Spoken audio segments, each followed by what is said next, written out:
What if I told you every student deserves the same level of thinking, just not the same pathway to get there? I'm Diane Mallard. And I'm Laurie Jack, and this is the Curiosity Plug.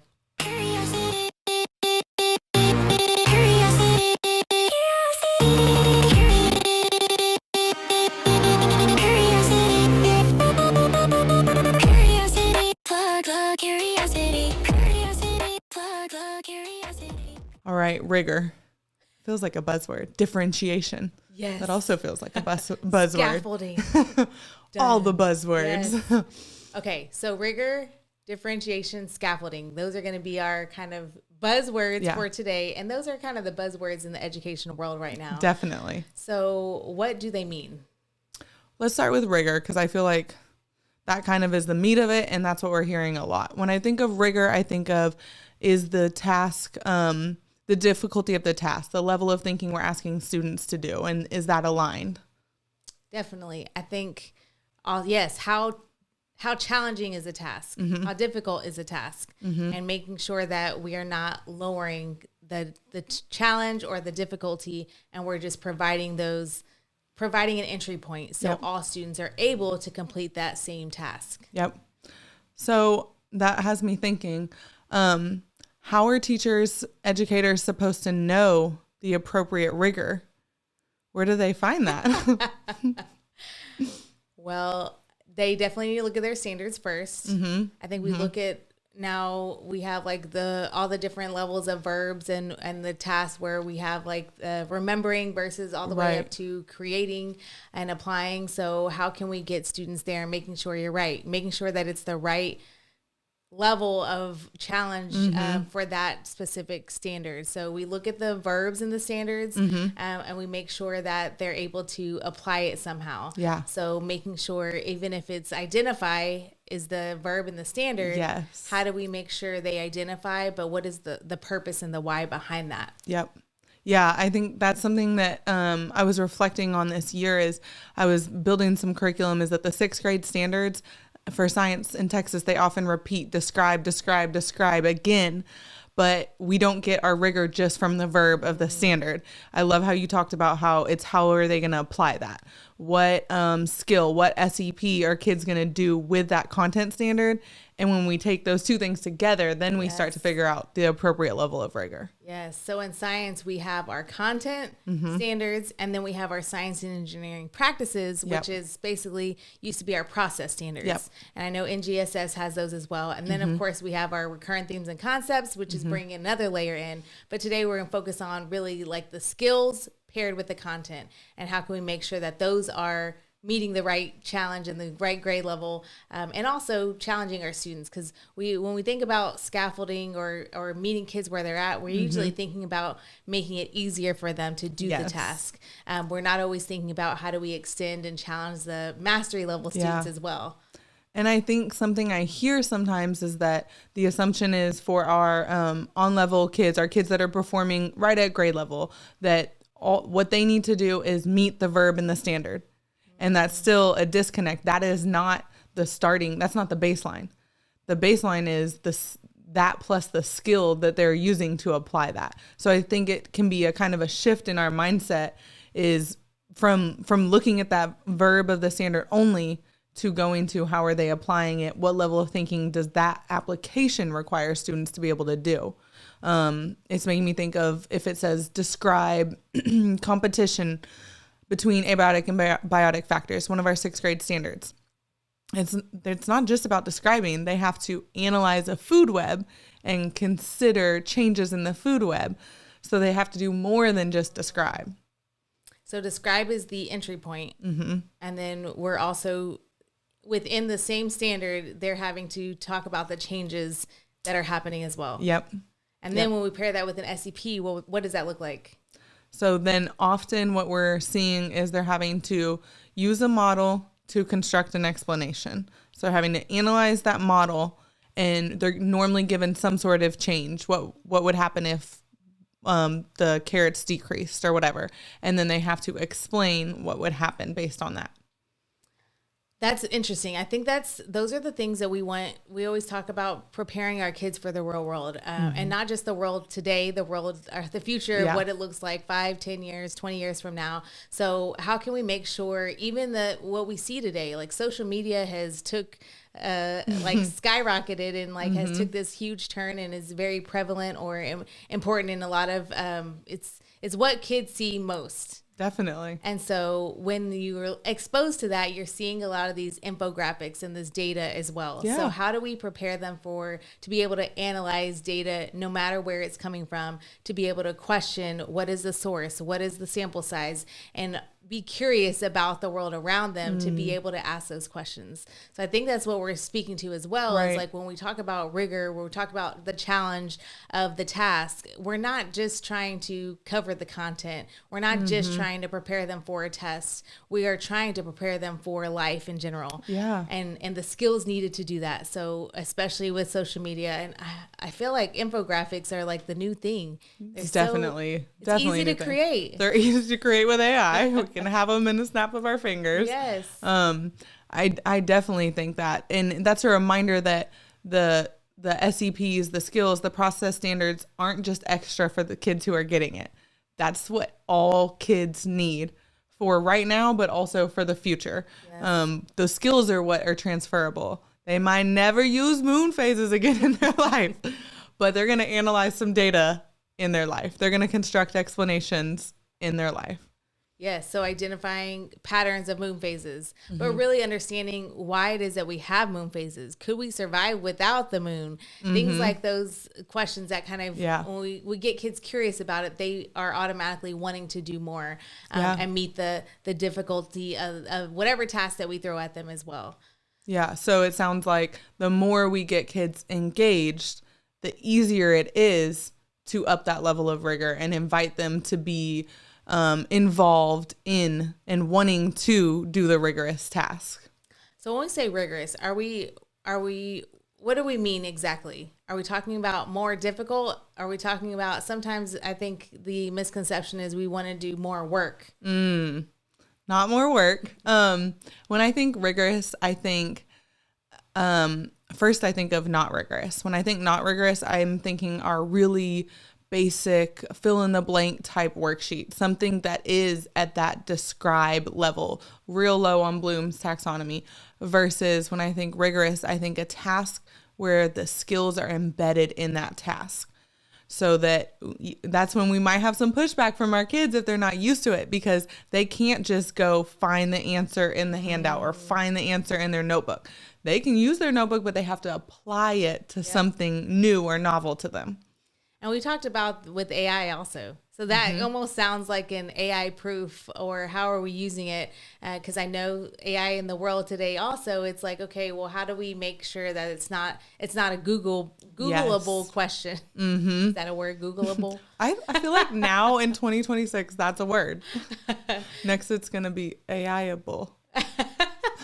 There we go. Coining it. Okay. So how do we make sure that whatever the task is something that they're engaged in, they're curious about, and that they want to discover, they want to do more and meet the rigor, meet the difficulty of the task itself, and not just necessarily fill in the blank or memorize something. There's more to it. There's more layers. Right. So we have all this buzz about rigor, and is our rigor grade level appropriate? So we're saying our step one to getting there is getting students there, is making sure that it's engaging for students, that they have a real world connection and that they want to do that rigorous work. What are other ways? Because like I was saying, when we involve those skills, it's more work for kids. They have to do more of that thinking. It's going to push them. They might feel tired by the end of class. Teacher, what did he always say? Not teacher tired, student tired. Yes. There we go. So what are some other ways that we open that door to get kids to doing that type of thinking? I think we need to make sure we're not quick to rescue. We need to make sure that we are turning it back on the students. When they ask a question, we ask, what do you think? We answer with a question. Right. We ask it back and we say, what do you think? What do you notice? Where would you start? What could you do first? What could you do next? So that way they're already automatically thinking, and we become more of a facilitator than the rescuer, than the one who has all the answers, and they're starting to see themselves more capable as well. Yeah, and in our last task, our last episode, we were talking about grouping and seating arrangements for collaboration. When we're talking about these rigorous tasks, we're often letting kids collaborate to engage in this level of rigor. And then instead of them calling us over to their group every time, miss, they're going to start learning our responses, and they're going to say those same things to each other. Well, what can we do next? Yes. Well, what do we know? Hi, I'm Chrissy, and I teach 5th grade science here in Texas. Before I started using EduJack, I was really struggling with finding questions that aligned with new TEKS. With EduJack's question bank and hands-on lessons, it makes teaching and learning easier. The video mini lessons and labs keep students engaged and anticipating the next activity. They are always ready to plug in. If you're a teacher thinking about trying EduJack, I'd say go for it. It's honestly been a game changer for me and my students. So what are you waiting for? Grab a free resource and plug into your curiosity. And so that kind of becomes their inner voice. Yes. And that's how we know we're winning. And I think the biggest thing is we can't change the task. We can't change the rigor. We have to make sure all students are capable, to make sure, like, how do we meet them? Like what you said earlier, like there could be different pathways, but they're all able to complete the same task. So how do we make sure that we're keeping the challenge of keeping the question, keeping the task the same, and making sure all students will get there? What would that look like? That has been a lot of my work lately, is how in getting teachers on board with this difficult task is not just for your advanced kids. This is not just for your kids that are mastering. It's for all. And so what has helped is helping teachers see what are the options, what are the scaffolds, the supports that would let a student that is lower performing engage in this. What can we give that student? Can we give them the notes? Can we give them the definitions of the challenging words so that they can engage in this? Yes. One of my favorite things is if we're going to do a chart or a graph, can we simplify it? If the advanced version of this has 10 items on the chart, can we bring it down to 5 items and they're still engaging in the same content? They're still doing the same skills. They're just doing it in a way that's manageable for them and doesn't immediately cause them to shut down. Yes. And how do we prepare them with those strategies where they're able to see a 10 piece of information in a chart or a graph, and they aren't immediately overwhelmed? They don't automatically shut down. How do we give them okay, what's the first thing I notice? What does the title say? How can we slow them down to make sure that their thinking is valued? And in that way, when they are shown any of these things that they could be successful, they at least have a starting point. Yeah, that's kind of another step that I've spent a lot of time on, is that we give them these differentiated stimuli, but it doesn't just end there. We can't just throw them a bunch of graphs or a bunch of different charts, a bunch of different scenarios, and expect them to be able to engage in the task when they're not a high performing student on a regular basis. And even if they are, we have to provide them with the strategies that teach them how to slow down and think. How can we look at this graph, and what do we already know? What's the title? What are the axes? What stands out to you? And teach them how to walk through the thinking steps so that they can engage. Yep. So we can't just hand it to them as a teacher. We still have to teach them the thinking so that they can get there. And that is hard, because that is different from what we grew up doing. Yeah. And it's different from what students are used to. They're used to the AI, the Google, all the things that have all the information at their fingertips. So they're used to swiping here and there to where they can go to the next video quickly. So how do we make sure we're teaching them those skills and slowing them down? And we always say, focus on the skills to make sure that they're able to do any of these tasks. Yeah. I think one thing I really like doing is picking, as a teacher, so we use 10 SEPs, 10 process standards regularly in science. So what is your go-to strategy for each of those? And help the kids get really good in that strategy to the point where you can say, do this strategy with the graph, and they can do it on their own. And then you can build in some other ones. But let's make sure we have a strategy that helps kids process and do each of those skills. Yes, and it's exposure, right? We're trying to close the gaps, and most of the time it's not achievement gaps, it's opportunity gaps. All kids can achieve. We just want to make sure they have the opportunities to do so. So how do we I need that was good. Yes, they can. Yes. So how do we make sure that all kids are given that opportunity? How do we teach them those skills? Right. And we have to start somewhere, because I know sometimes I've been guilty of this as well, where we're like, oh, well, they didn't learn this last year, so now I can't go there yet because I have to start here. And so how do we make sure we're just hopping on board and starting, because if we don't, then they're already behind. Yeah. And they continue to be behind. Yeah, definitely. And so if we're providing them with those opportunities to engage in the task, we're giving them the different level task, we're giving them strategies to engage in the thinking that they're going to have to do, the skill that they're going to have to do. And then we're also setting up collaborative environments where they're getting feedback. We're not just saying, okay, here's your assignment, here's your strategy. All right, you're on your own. They're getting feedback from their peers. I think when we're thinking high level rigor, there's got to be some sort of feedback involved. Are we going to use AI feedback? Are you going to give teacher feedback on everything? Yes. Or are we going to do some peer feedback? But we need some check-ins, some feedbacks, and some revising along the way. These aren't tasks that you do in 5 minutes. Definitely. And I think I'm thinking about some students also, and they love the feedback. They love to be praised. Yes, they do. Even I'm talking about 5th graders. Like, you think, oh, they're too cool for school. 8th graders love it. Yes. Yeah. And so how do we make sure we're giving them the space to be able to feel confident and share their answers, share their work, share their thinking.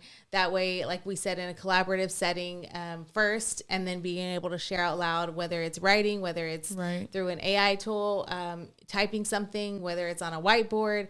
That way, the more that they are comfortable and confident in processing their thinking and slowing down and answering those questions, the more we ask back the questions, then the more that they build that confidence and be more comfortable in doing the thinking and doing those skills.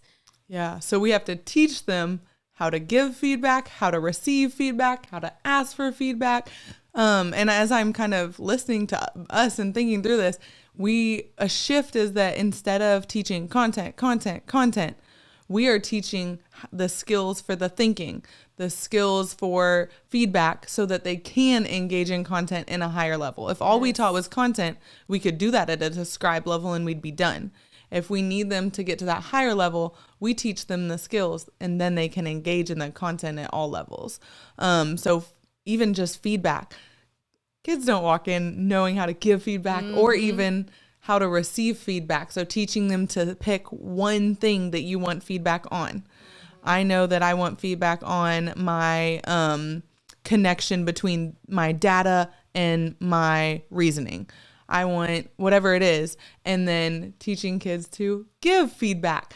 One thing I always tell teachers is that when you're doing peer feedback, you're automatically having kids analyze someone else's work. You're making them analyze and make sense of it enough to be able to give feedback. So once again, we're embedding that higher level thinking. So if we give them a rubric, they're already starting to give feedback and analyzing someone else's work, but also they're having to learn how to do that and use it to where now they're also grading their own work. Yes. And maybe next time, instead of they're going to think of that rubric, once it becomes a habit, then they start evaluating their own work as well. Right. So we're giving them the tools so that they can learn. They can do the things. Like you said, all kids can.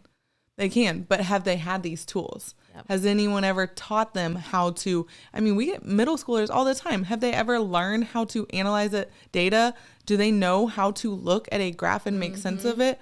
Yeah, they're 13. You would think they do, but that's a skill in and of itself. And if they haven't learned it, we have to embed that into the class so that they can be at the rigor that they need to. Yes. Now you got me thinking, because you're right. It's not happening as often as I think that students need. Right. Because we want them to be able to achieve, because we know they can achieve, but we need to give them those opportunities. Yeah. So now you have me thinking also about, like, what if I'm a teacher and I don't know what that looks like? That's so on point. That has been a shift with some of the teams I've been working with a lot. Is I've almost they can think of ways, they can figure out how, but the main thing they needed was permission that they can teach the skill, and that's okay. It's like, it's just such a shift in what we're used to. You can take time to not be talking specifically about content and teach a skill so that they can engage in the content at a higher level. And sometimes all they need to hear is that. Yes. A lot of them can sit down and come up with, okay, we have this graph and kids need to analyze it. How can we step them through this? What supports can we give them so that they can make sense of it? Yes. They got that. They're awesome. And that makes me think of learning objectives. I was like, well, I have no idea what's coming. Tell me more. We'll do a whole other episode on this, I'm sure, but it just makes me think about being intentional. So we have the learning objective for the day could be based on a skill, and Definitely. That is our outcome for that work. Today we are focusing on analyzing data, and it could be related to the content. We're analyzing data about the patterns of the moon. But it's a focus. So we know we're going to analyze data. Yeah. And so that being intentional in those, so we know where we're getting students to, and even like the progression of that, what that looks like in a week, in a unit, how that could look for each of the standards as well. That seems like there's a lot of unpacking to do there. Right. And you're also making me think, not to go too far off, it's also okay for our instructional coaches to coach and give feedback around the skills. Yes. It's okay that we center our coaching cycle goal around a skill that kids have to be able to do, because when we go back to the beginning of this, it doesn't matter if all they know is the content standard, it's often not enough. They have to be able to engage in that skill, especially when we think of, with so many SEPs, so many skills, they could be assessed in a variety of them. Can they get all the way up to the highest level skill that they might need to be able to do? Right. Definitely. That's a lot. I feel like we're another episode. Yes. Unpacking all of those things of how do we put a coaching cycle around a learning objective? How do we make sure that it's focused on the right things? Right. So yeah, that's a whole other.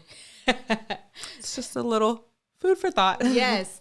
Okay. But to bring us back, so we're talking about the task. What is one thing that they could try tomorrow if someone's listening and they're saying, okay, yes, I understand this, but what do I do tomorrow that could help my students, where I'm not necessarily lowering the challenge or lowering the difficulty of the task or the rigor, and I'm making sure all my students can achieve?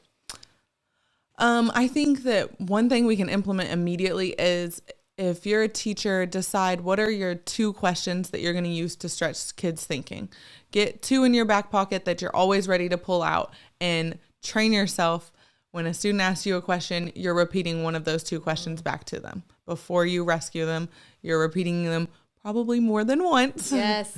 And just starting to make that a habit of your classroom. You have to make it a habit for yourself as a teacher, but then your kids have to get used to, that's what's coming when I ask for help. Yep, exactly. Ask back, giving them those things, the questions that they just asked. So then again, you're not the resource, you are just a facilitator. Yep. The other thing I would say is to make sure, just keep the task. Don't change the task, change the level of support. Right. So how do we make sure we're using the sentence stems? We're giving a different data set to make sure that they have an entry point. We're using a strategy to help them build the skills to be able to complete the task. And that used to feel really overwhelming. But now I think with AI, you can make all those supports you need in a matter of seconds. You can give it whatever the stimuli is and get some different versions of it. You can give it your task and ask for sentence stems for different even levels of learners. Yes. And I think too, as a teacher, I'm thinking like, okay, wait, so I have to make all these different versions in one class period every single day. So I also... Same task, though. You don't have to make multiple tasks. You might have before been making a task for your advanced classes, a class for another class. We're doing the same task. Yes. We're just varying the level of support. Yes. And I think that's where those strategies come in also. Like, even if you're like, okay, I want this one graph is giving me all the information. I want all kids to be able to use this one graph. How are we making sure those strategies are building the skills to where all kids know where to start, what goes next, and how are they going to draw to the conclusion that they need to get to? So that sounds like the perfect third action item. Consider what skill is embedded in the activity kids are doing and choose one strategy that can help them engage in that skill. I love that. I think the last thing I would say is just choose that one student, or think about the one student that you have in class that you're like, oh man, everyone always says little Johnny. Everyone does say little Johnny. Poor anyone named Johnny. Right? How do we make sure that person doesn't get rescued? So when you're planning, when you're in class tomorrow, say, okay, what am I going to do to make sure I'm not going to rescue, because we want to make sure they're still learning and achieving. How do I make sure this kid is going to be okay and be able to get to the task? So the thing I would say is not to rescue, and make sure you have a plan of what to do next.